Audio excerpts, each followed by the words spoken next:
Hello, everybody. My name is Peter, and today I'm going to talk about military. Yep, military, just like the title of this presentation. So, before we go into the presentation, I have to say this: everything everything for me to do to get this presentation is based on everything I had researched from the internet. Yeah. So,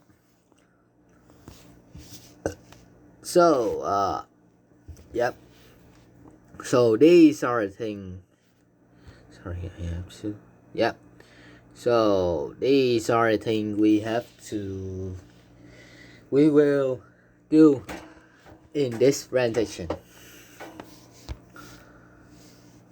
So, give me a moment. Okay. So the first thing we need to go through is the military history. The military history is the history of war and of armed force in peace as well as in war. Its separation from history, more broadly defined, arises from its didactic purpose. Its original, therefore, lying with the development of professional armies. The growth of history as the university subject from the late 19th century did mean that academics, as well as soldiers, study the history of war, but its institution foundation for foundations were shallow. Moreover, socials rather than academics wrote the official history of World War One. The situation only changed in the adoption of broader definition for official histories of World War II. The World Wars themselves show the absurdities of approaching the study of modern history without taking military history into account. Sorry, I have to cover this. As you can see at the bottom of this line, you can see this is the soldier uniform from the late 19th century to the present day. Well, I have to impress. I love the color. They changed their color. I love it.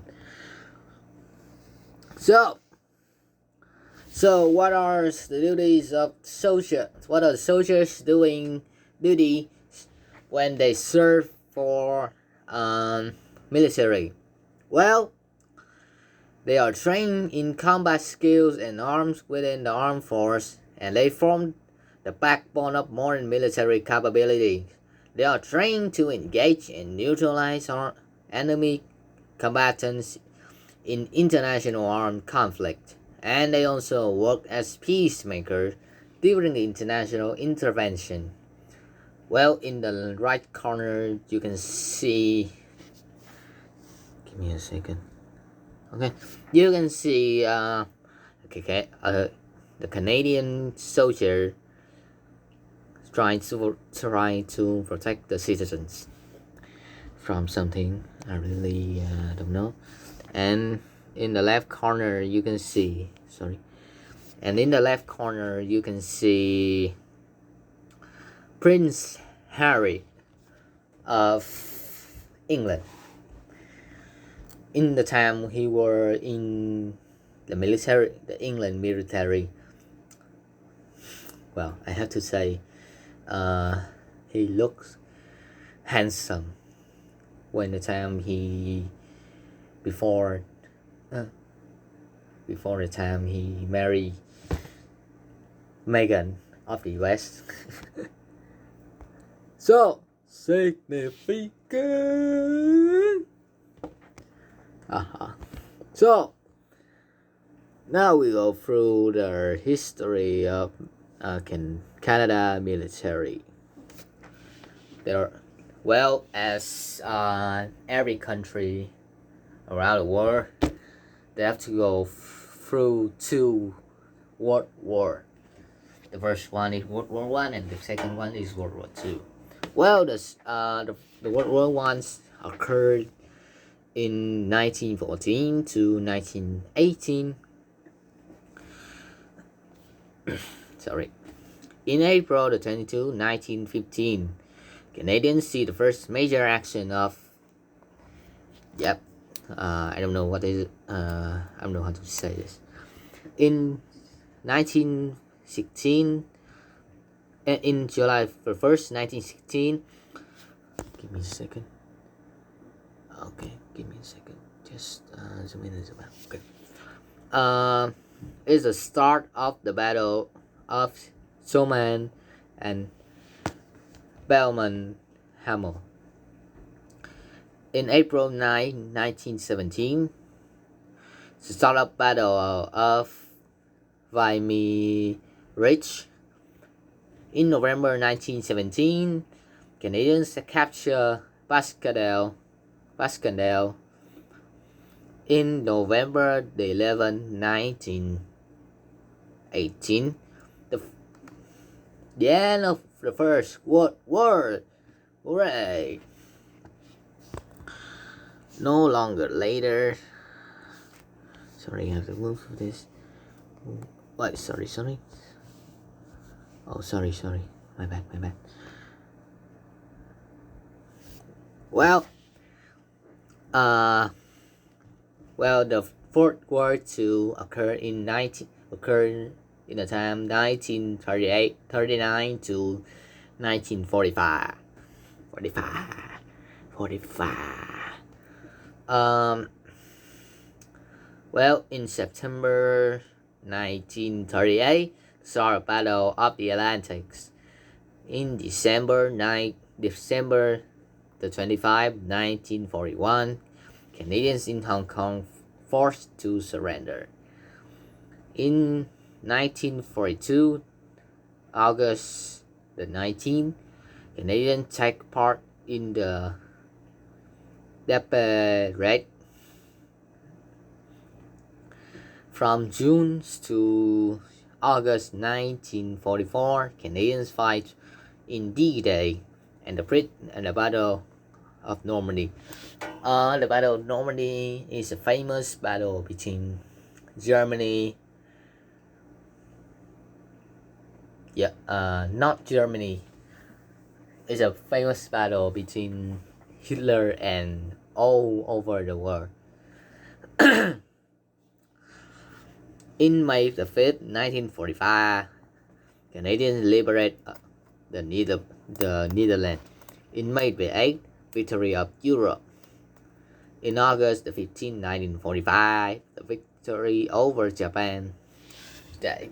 So, I cannot remember which month and which day in 1945 the US dropped 2 nuclear bombs in 2 cities of Japan. The first one is I don't remember which I don't remember the name of the nuclear bombs, but I still remember there's 2 cities of Japan were attacked by nuclear bomb. The first one is Hiroshima and the second one is Nagasaki. From that day, the Japan surrendered and World War II end. I don't good at history, so forgive me. Give me a second. Okay, so next part. How many do you know how many units are there in Canada's military?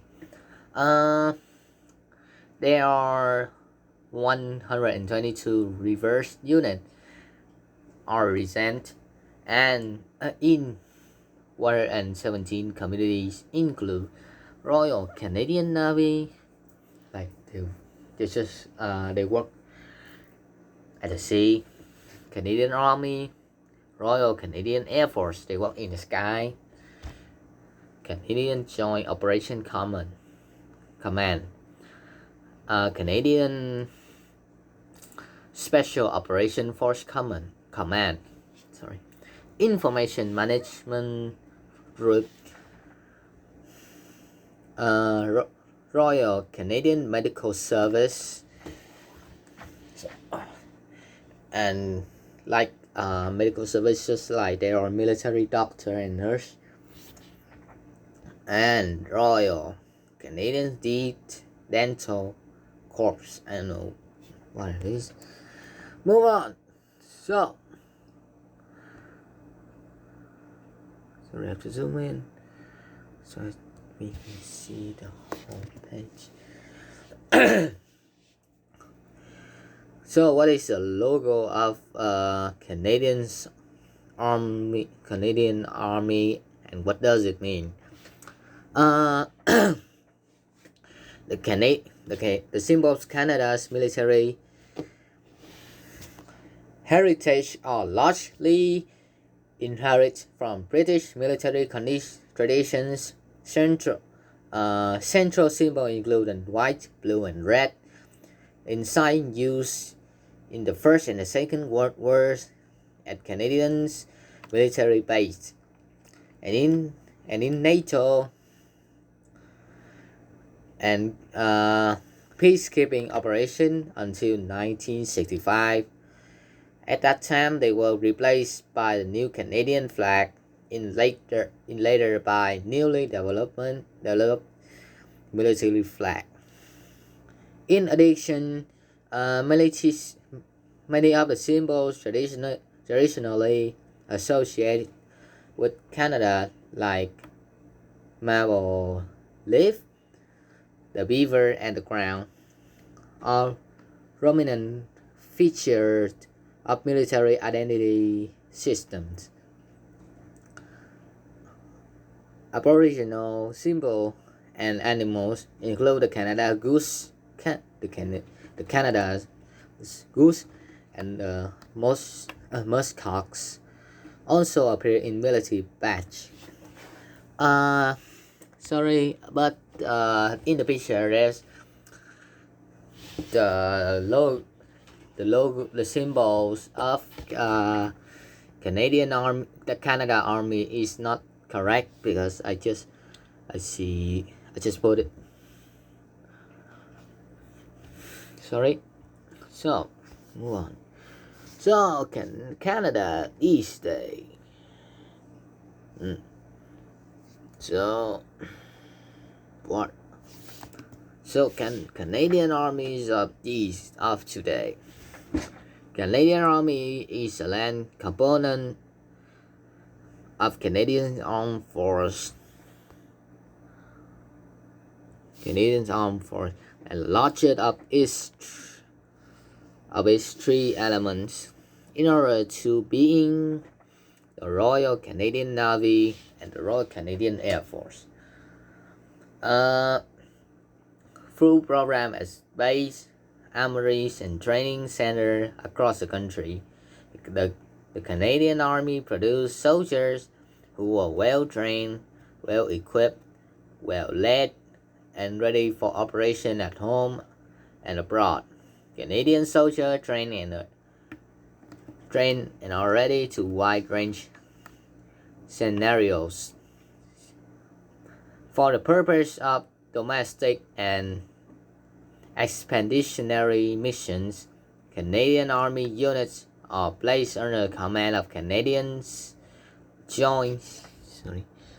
So this Joint Operation Command.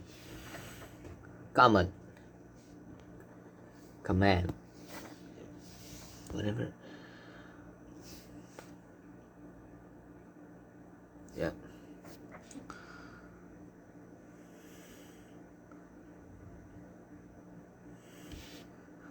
So Canadian soldiers hail from all corners of this country and reflect Canadian society in many ways.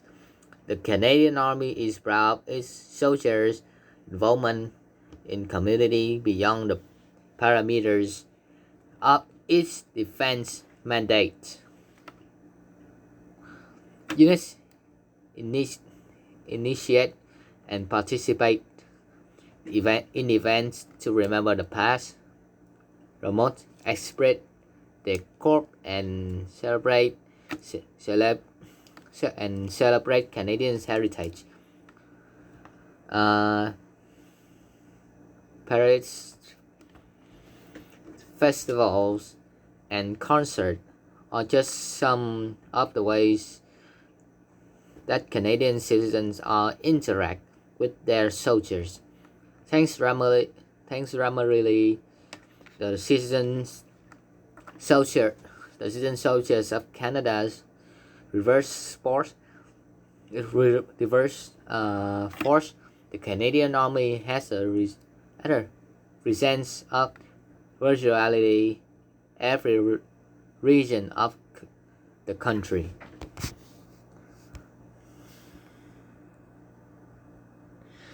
So, yeah. So the vision, Canadian Army as a part of Canadian Armed Force will be soldier-centric, professional, and integrated force, achieving operational excellence at home and abroad, while working alongside whole of government college, key allies and partners. The Canadian Army will be scalable,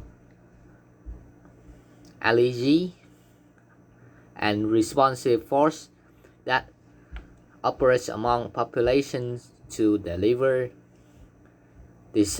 decisive land power in the achievement of Canadian defense objectives. So the mission of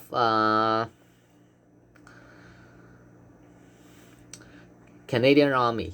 So the Canadian Army will posture for concurrent operations by generating combat effective multi-purpose land force to meet Canada's defense objective. So in the picture, there's a Canada medical team who help the citizens in prevent COVID-19. So the role of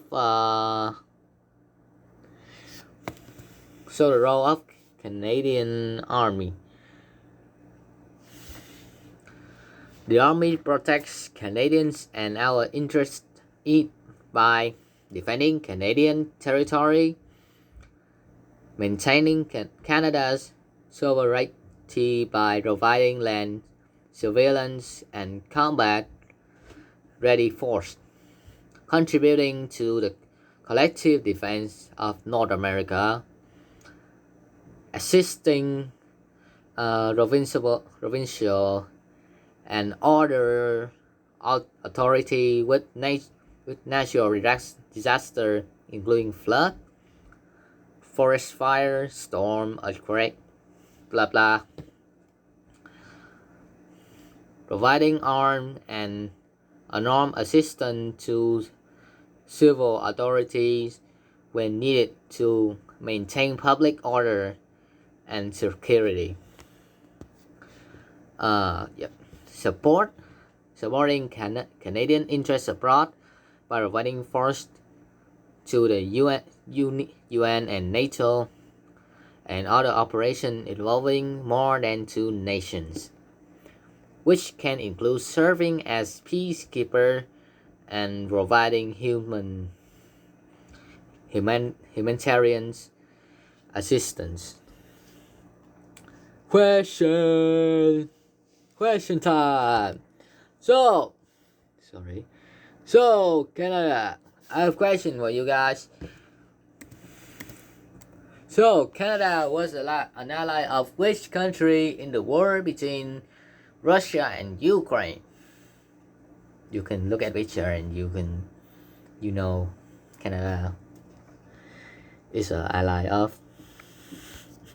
Which country? Okay. Thank you for listening to my presentation.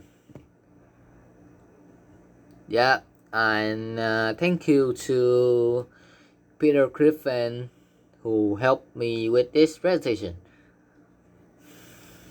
Peter Griffin.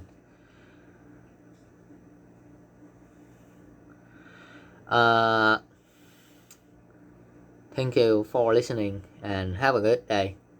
See you next time. Oh, if you ask for the answer, so this is the answer. So this is the answer. Sorry.